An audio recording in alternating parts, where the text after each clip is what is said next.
لیلۃ القدر، انا انزلناہ فی لیلۃ القدر وما ادراک ما لیلۃ القدر لیلۃ القدر خیر من الف شہر تنزل الملائکۃ فیہا باذن ربہم من کل امر سلام ہی حتی مطلع الفجر۔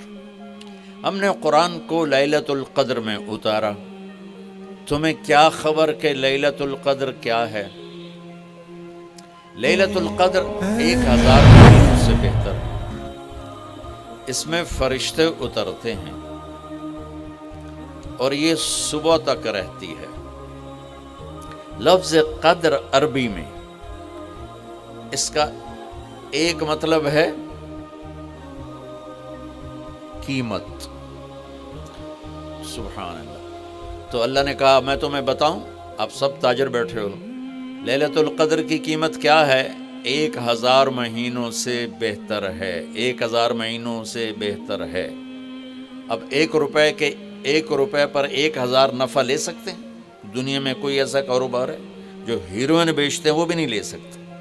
اور میرا اللہ کہہ رہا ہے 1 رات 1000 مہینے، یعنی کوئی 82-83 سال۔ یہ تو آ گیا پہلا قدر۔ دوسرا اس کا مطلب ہے تنگ پڑ جانا، تنگ پڑ وقت فقدر علیہ رزقہ۔ تو تنزل الملائکۃ فیہا، تنزل الملائکۃ والروح فیہا، کہ اس رات اتنے فرشتے اترتے ہیں کہ زمین تنگ پڑ جاتی ہے، سبحان اللہ، اتنے فرشتے آتے ہیں زمین تنگ پڑ جاتی ہے۔ تیسرا مطلب ہے قدر،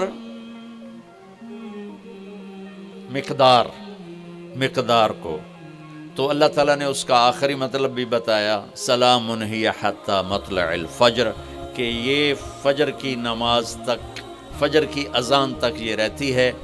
3 مطلب ہیں قدر کے، تینوں اللہ نے قرآن میں کور کیے۔ قیمت کیا ہے؟ 1000 مہینوں سے بہتر۔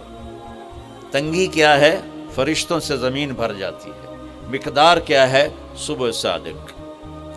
لیلۃ القدر 27 کی نہیں ہوتی، 21، 23، 25، 27، 29۔ اب یہ 5 راتیں جاگ لیں، چھٹ، آپ لوگ تو ویسے رات کے بادشاہ ہو، جاگ لو۔ تو لیلۃ القدر مسجد میں نہ گزارو، گھر میں گزارو۔ یہ مسجدوں میں اشتہار لگ جاتے ہیں، فلاں کے ساتھ شب قدر گزاریں، فلاں حضرت کے ساتھ شب قدر گزاریں، پھر ادھر کوئی صلاۃ تسبیح پڑھ رہا ہے باجماعت، عورتیں صلاۃ تسبیح کی جماعت کرا رہی ہیں، اور پتہ نہیں اور کتنی عجیب و غریب قسم کی عبادات شروع ہو جاتی۔ یہ نفلی عبادت ہے، میرے نبی گھر میں پڑھتے تھے۔ آپ نے اشراق کے سوا ہر نفل گھر پڑھا، ہر سنت گھر میں پڑھی۔ تو آپ لیلۃ القدر کو یہ مستورات بھی آپ بھی اکٹھے ہو کے نہیں منانا، الگ الگ مصلی بچھا کر اپنے اللہ سے رونا دھونا کرو، اپنے اللہ کو منانا کرو، میں بھی کروں، آپ بھی کریں۔ نوافل کی، جیسے ابھی شب برات گزری تو اشتہار تھے، میں جا رہا تھا ادھر غلام آباد میں، ایک جنازہ ہو گیا تھا، تو اشتہار فلاں حضرت کے ساتھ شب برات گزاریں، فلاں مسجد میں شب برات گزاریں، فلاں جگہ شب برات گزاریں۔ بھائی وہ گھر میں منانے کی ہے، مسجد میں نہیں۔ میرے نبی نے نفلوں کو تنہائی میں ادا کیا، فرض کو مجمع میں ادا کیا۔ لیلۃ القدر میں جاگنا نفل ہے، اور پھر جب کٹھے ہو جائیں گے لوگ اور عورتیں تو پھر ساتھ غیبت بھی چلے گی، اور ایک غیبت کا بول ساری رات کو اڑا کے رکھ دے گا۔ مردوں یا عورت کٹھے ہو جائیں، غیبت سے تو بچتے نہیں، نہ ہی رک سکتے ہیں۔ سندھ سے ہم بائی روڈ آ رہے تھے، کراچی سے بائی روڈ جماعت تھی، تو وہ راستے میں بڑی غیبت کریں، نوجوان تھے سارے نئے نئے، میں چپ کر کے سنتا رہا۔ جب کوئی 2 دن گزر گئے نا، تو ہمارے پاس بڑی وین تھی، میں نے کہا بچوں ایک نصیحت کرتا ہوں کہ غیبت نہ کیا کرو، مذاق کرو، ہنسا کرو، کھیڑا کرو، غیبت نہ کرو۔ تھوڑی سی میں نے اس پہ بات کی تو بڑے متاثر ہوئے، کہا جی ٹھیک ہے انشاءاللہ آئندہ بالکل نہیں کرے۔ کوئی آدھا گھنٹہ گاڑی میں سناٹا رہا، آدھے گھنٹے کے بعد ایک بولے مولانا جی غیبت نہ کریے تو پھر گلاں کی کریے۔ یہ میرا کلچر ہے. لہٰذا عورتیں عبادت کے لیے بھی اکٹھی ہوں گی تو غیبت شروع ہو، مرد مسجد میں اکٹھے ہوں گے وقت ضائع ہوگا، غیبت شروع ہو. میرے بھائی بہنوں، ہر نفل کو گھر میں گزار، اپنے گھر کو بابرکت بناؤ، اپنے گھروں میں نفل پڑھو، تلاوت کرو، ذکر کرو. صرف اشراق کے نفل میرے نبی مسجد میں پڑھتے تھے 2 رکعت، باقی ہر نفل آپ نے مسجد میں ادا کی. تو یہ چند چیزیں رمضان کے متعلق میں نے عرض کی ہیں. اب ایک بڑی اہم بات میں آپ کے سامنے عرض کرنا چاہتا ہوں. رمضان کی دولت کس سے ملے گی؟ رمضان کی برکات کس سے ملیں گی اور کون محروم ہو جائے گا؟ آپ نے فرمایا 4 آدمی ایسے ہیں جن کی رمضان اور شب قدر میں بھی بخشش نہیں ہوتی، بس اس سے ہم اپنے آپ کو بچا لیں. کون ہے یا رسول اللہ؟ آپ نے کہا مدمن خمرن، شراب کا عادی. کبھی کوئی پی لے توبہ کر لے، میں اس کی اجازت نہیں دے رہا ہوں. مدمن کا لفظ ہے جو روزانہ شراب پیتا ہے، اس کی رمضان میں بخشش نہیں. عاق لوالدیہ، جو ماں باپ کا نافرمان ہے، اس کی بخشش نہیں. قاطع الرحم، رشتہ داروں سے لڑنے والا، اس کی بخشش نہیں. المشاحن، دل میں بغض رکھنے والا، اس کی بخشش نہیں. ہر وہ چیز جو میرے آپ کے لیے نقصان دے اللہ نے حرام کر دی، ہر وہ چیز جو میرے آپ کے لیے مفید ہے اللہ نے حلال کر دی. سود حرام کر دیا. ہمارے پاکستان کی معیشت نہیں، پوری دنیا کی معیشت ڈوبی پڑی ہے. سارے ملک قرضوں پہ چل رہے ہیں. سود نے پوری دنیا کو تباہ کر دیا.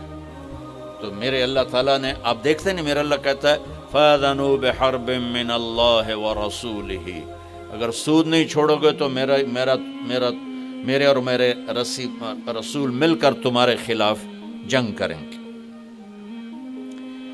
تو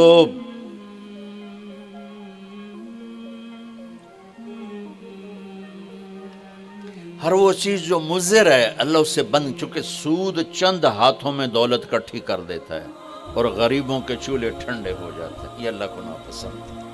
جو بھی بھائی پھنسے ہوئے ہیں نکلنے کی نیت کریں اور کوشش کریں، انشاءاللہ چین کی نیند سوئیں گے، چین کے سے اٹھیں گے.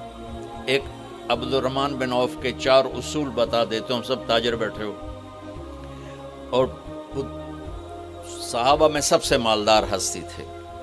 انہوں نے ایک دن فرمایا میں نے زندگی بھر نہ ادھار خریدا نہ ادھار بیچا.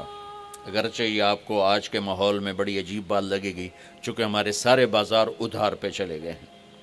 انہوں نے فرمایا نہ کبھی ادھار خریدا نہ ادھار بیچا. تو کتنا سکون ہو گیا، آرام سے سو رہے ہیں. اب ہماری تجارت میں ادھار خرید رہے ہیں، ادھار بیچ رہے ہیں، کبھی وہ تنگ کرتا ہے کبھی یہ تنگ کرتا ہے.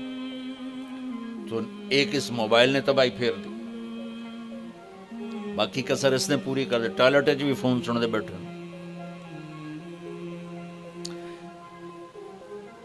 کبھی سٹاک نہیں کیا مال کو، کبھی سٹاک نہیں کیا، جو ہی نفع ملا فوراً بیچ دیا.